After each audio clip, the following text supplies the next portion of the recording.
Hey guys, I'm MARCTHEGEEK. In this video I have an unboxing and hands-on look of the Turtle Beach Stealth Ultra controller for Xbox, and of course it's also compatible with Windows PC, Android, and iOS as well, thanks to the Bluetooth compatibility. And of course it has wireless, the Wi-Fi wireless dongle, so you can connect wirelessly that way as well. This controller, I've been using it for over a week already, I think almost 2 weeks already, and it's been pretty freaking awesome. Of course, it's not perfect. There's a couple things that you have to know because it's not a cheap controller. Of course, here in the back, you can see a couple things here and features of the device. You can see that it actually comes with a case, and of course the awesome thing about this controller is the command display, which is freaking awesome. I think every controller should have it.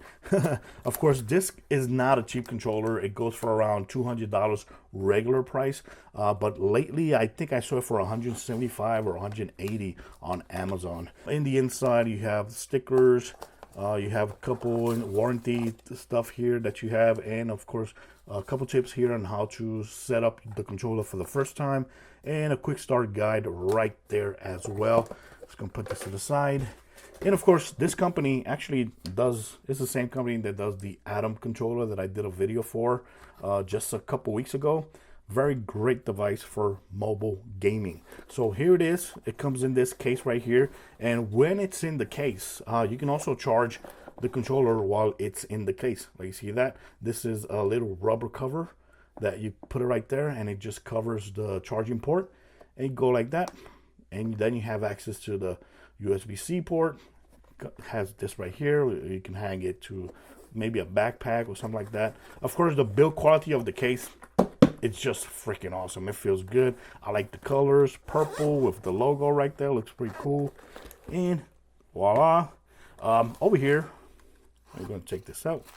Has like a little storage section here, and this is where the little caps that I haven't even used it because I don't feel the need of using it. But let's see how they look. So there it is. It comes with these that they're basically, I don't know, they look kind of generic, not very special, but they're there if you want to use it. And if you're not going to use it, you could just put it right here, right there. Whoop, little zipper there. That way you can save it right there.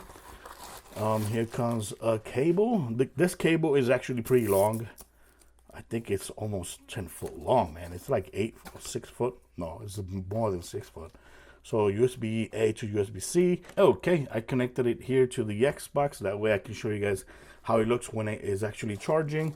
And here we got the controller, which is, of course, when you get it, it's going to be inside this little bag, inside of the case as well. And here is the controller. Let's put this to the side. So here, like you see, it comes with the controller there, and the controller attaches it to the charging dock or charging station magnetically. So see right there, it actually charges or connects there magnetically. That way when you put it down, boom, it automatically hits the contacts and it actually starts charging right away. With this charging dock, it should charge the controller for like around 100% in 2 hours, and that's around, it sounds correct, because normally when I play with this, I normally play 2-3 hours, then I put it down to charge, and when I put it down, I just put it down like that and it starts charging. And that's the great thing about that, you don't have to be hooking it up to the power so it can start charging. So you just put it in the station, voila, and it starts charging. And if it's completely depleted, like I said, it should charge within 2 hours, 100%. They claim that this should give you around 30 hours of battery life. And honestly, I don't think that's correct. You could get to 30 hours if you turn everything off. Like if you turn the RGB off, the screen off, put it like a little timer so it can turn off fast. Here it has this little plastic. Gonna check it out. I put it back there so you guys can see that it comes with a little plastic. So I fixed the camera that way you guys can have a better, closer look at the controller. And I'm gonna tell you right away, when you grab this controller for the first time in your hands, it's just going to feel freaking awesome. It feels really good. In my opinion, one of the best controllers that I've had in my hands when it comes to Xbox controllers. It feels really good. The grip here feels good. The way it looks with the command center, it just looks really awesome. The D-pad here, I really like it. It's the circular type. Now, a lot of people might not like that. There's a lot of people that don't like that and they would rather have the conventional one. And you're not going to have the option here because another thing that I think is not good about the controller is that you cannot replace the thumbsticks. You know, you cannot replace this if you want to replace it. Yes, you can put the thumb little rubber things on it, but you can't replace the sticks. You can't replace the D-pad. So if you want to use the normal conventional one, you cannot use it. So you're stuck with this configuration right here. Now, of course, here in the back, you have these controllable buttons. You can remap these buttons to whatever other buttons you want to, which is good because I prefer these type of controllers on the top, buttons on the back, than the paddles that come with the Elite controller. I don't like the paddles. I rather have the buttons like this, and I like that they feel really good, not too much intrusive. Over here, you got the triggers. The triggers right there, like you see, they are set to low response time. You put it like that, and then you go to normal response time, which has a little bit more travel. So if you're gonna actually be playing shooter games, of course you should leave it in low, and it just feels good when you're shooting games, because if the triggers, they feel a lot more sensitive when you have it like that. The bumpers and everything feels really good. It's what you expect an Xbox controller to feel like, in my opinion. So to turn it on, just press and hold, and it turns on. Like you see right here, of course, we saw the screen. Stealth Ultra starts blinking, that blinking, that blinking, and it finally connects. It takes a couple seconds to actually do that. And another thing I forgot to show you guys about this dock is that, yes, you can use it like this, connected to the console, or you can actually take this out. If you're going to use it on your PC, you can take this out. The dongle is actually connected right there. And now you can use this on your PC, or you can also use it on your console if you don't want to use the dock. But honestly, why would you not want to use the dock, right? So you put it like that, like you see right there, it disconnected, put it back again, it starts blinking. And once it finishes, that means that it is fully connected. To access the command center, you have to press this button, right? And when you press that button, everything, all the buttons right here are actually disabled. So if you're playing on your console and you accidentally press this button, the controller, the buttons all becomes inactive. So just make sure you actually press this button when you want to access that. When you want to go back to the normal, control your console, press it back again, and it'll switch back to the console. So when you press it here, I see right there, it tells you to press the Y to start working on the command center. So in the command center, you have a couple options. You got profiles. You click right here, you can switch between profiles that you can create. Now keep in mind, there is an application that you can install. You have to install to the console so it can actually update the controller. And you can also, on that application, you can go ahead and tweak a lot of things here on the controller, like lights, like controls, and all those cool options to actually make the controller better or customize it to your liking. But of course, that application is also available for PC, and it's also available for iOS and Android as well. So you can do all that there. Once you update the controller, you really don't need the application because everything is actually done here on the command center. So you here, for example, you got connect. You click right there, you can connect wirelessly to PC or Xbox or smart devices. Go back, you got app link. This lets you connect to the application that you have to download for the PC or smartphone. Here, lighting. This is where the cool thing comes in. You got colors. This is where you can switch between colors here. And as you're looking around, you can see how the color changes on the controller. Click right there, like that. You want a solid color, you can leave it like that. It looks pretty damn awesome. And of course, you can also create custom colors as well. But it's cool that you have this screen right here and you see the controller changing in real time. That is really cool. I really like the rainbow looking. I really think this is really awesome. You also have effects. So if you want to add like effects, you can add effects there: slow, fast, medium. Effects, you can go breathing. You got cycle through colors, so you can see it's changing colors. Linear pulse, so a little pulsating, very awesome.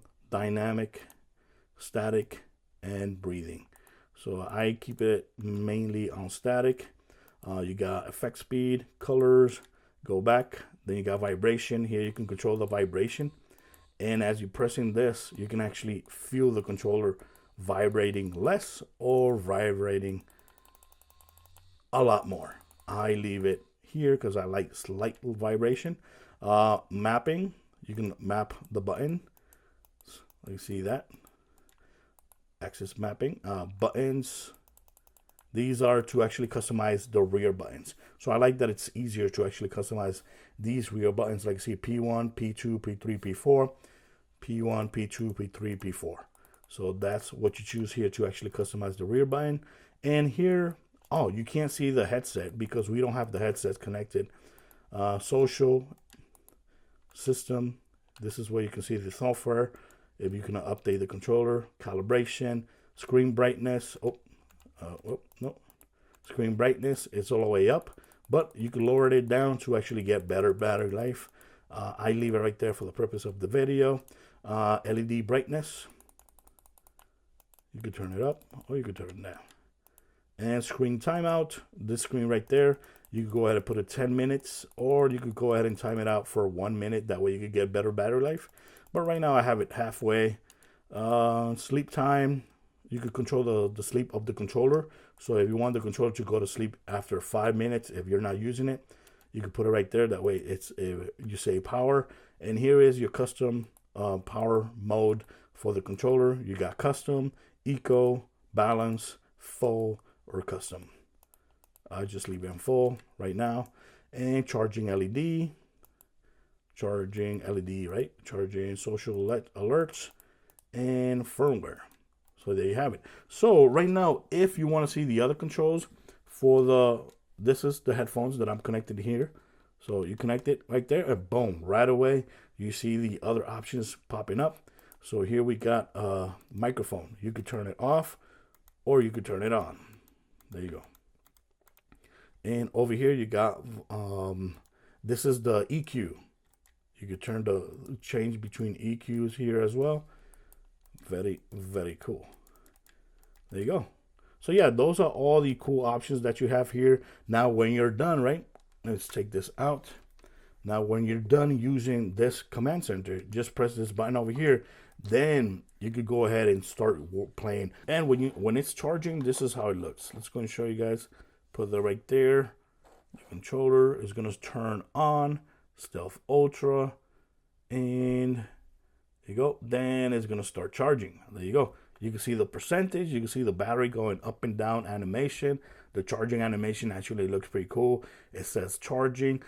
It's going to be like that for like a couple of minutes, I think, and then it turns off. I play a couple games like Cyberpunk 2077, and it just feels good. Of course, when you're shooting, it feels awesome. The triggers, the controller feels great.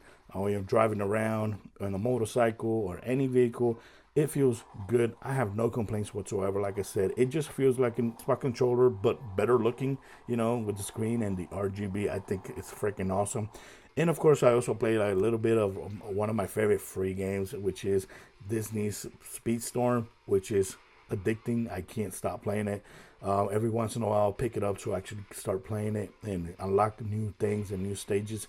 It's so satisfying. Of course, I'm actually using that right there, right, which lets you charge the controller.